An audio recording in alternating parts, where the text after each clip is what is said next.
আমি পরিষ্কার বুঝতে পারছি মানুষটা আমাকে অবহেলা করছে। সে তার আচরণ দিয়ে বারবার বুঝিয়ে দিচ্ছে তোমাকে ছাড়া আমি হ্যাপি আছি। তার কথা বলা কমে গেছে, ব্যস্ততা বেড়ে গেছে, তবুও সে বলছে না তোমাকে তার লাগবে না। কিন্তু আমি বুঝে গেছি অবহেলার দিন শুরু। আমি প্রায় তার আচরণ দেখে তার উপর রাগ করি, কষ্ট পাই। সে বোঝে কিন্তু দাম দেয় না।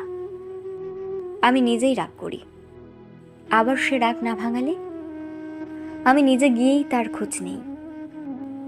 রাগ করে বসে থাকতে পারি না, কিন্তু তার কাছে এসবের কোনো দাম নেই।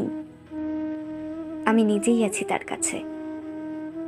আসলে বেশি ভালোবাসলে মানুষ হারিয়ে যায়।